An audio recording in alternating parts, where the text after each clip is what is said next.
everyone, this is Parveen. Today we are on the first session of class 9, Civics chapter 3, that is Constitutional Design. In our last chapters of the Constitution or democracy, we have seen that democracy is a very important concept, or democracy is a very important system. It empowers the people to select or to choose their own government. It empowers the people to decide that who can rule upon them. So it gives the people certain freedom and certain rights to enjoy. Now when we talk about democracy, the very important feature of democracy is constitution. Constitution allows democracy to work smoothly or to function smoothly. Now in this particular chapter we are going to learn about the constitution. Why do we need a constitution and how India make its own constitution after getting independence. So first, to start with the constitution, first we will take the example of South Africa.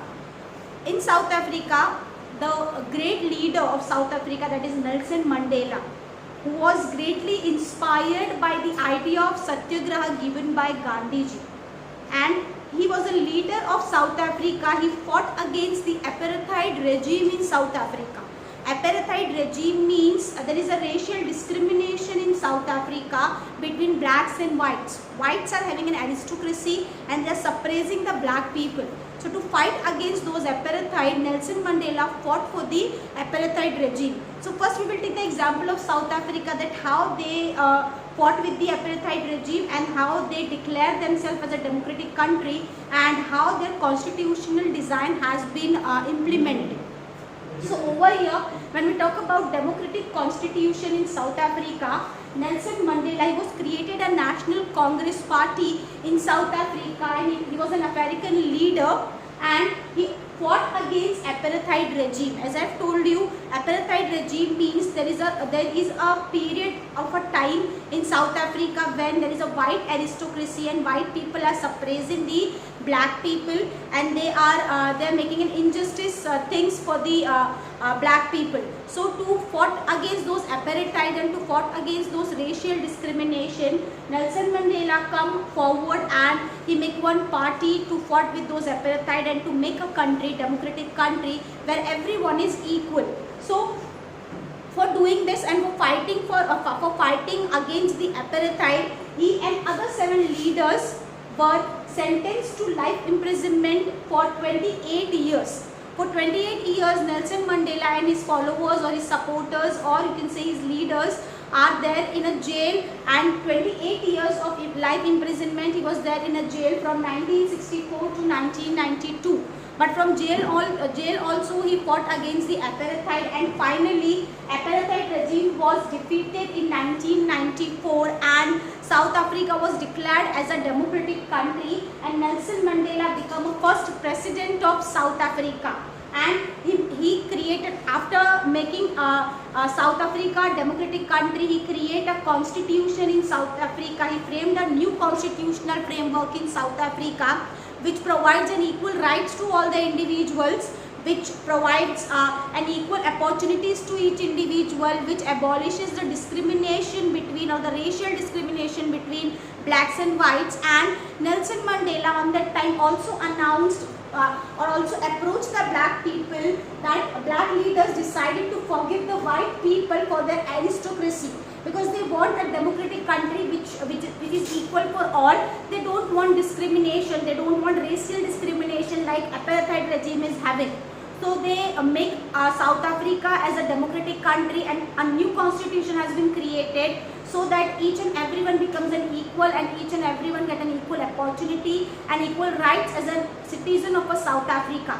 So Nelson Mandela was a very great and big leader, and his ideas was inspired many different people in the world, you can say, and his idea of democracy or his idea of constitution also inspired many countries in the whole world. So over here we can say that South Africa is a kind of example through which we can see that why constitution is very important, why democracy is very important. Because democracy provides people to enjoy an equal right. Democracy gives individual a freedom to choose and select their own government. People can decide that who can rule upon them. So democracy is very important, and as democracy is important, To make democracy successful, a constitution or a good constitution is also required. A good constitution is also necessary. Like we have seen in the example of South Africa. Okay, when there is no constitution and no democracy, there is a racial discrimination between white and blacks. There is an apartheid regime on that time. Okay, and it took 30 to 35 years to South Africa to overcome with that apartheid regime and to make a new constitution which gives equal right to each and every individual. So constitution is very much important and very much needed when we talk about the equality or when we talk about the successful working of the democracy. Now in our next topic we will see that why there is a need of constitution and why we need a constitution.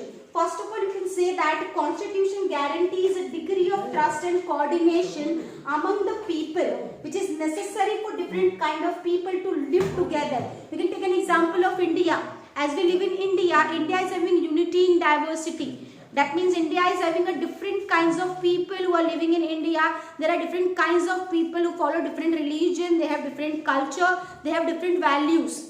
And to respect each one of them, to respect each religion, to respect each culture, and to give equal respect to each values or each people or the religion of each people or each caste, constitution is very necessary, which gives a right to equality to each and every individual, right to religion to each and every citizen, so that each and every individual can respect their religion, can practice their religion freely. Each and everyone has a freedom to choose their own religion and to practice their own religion.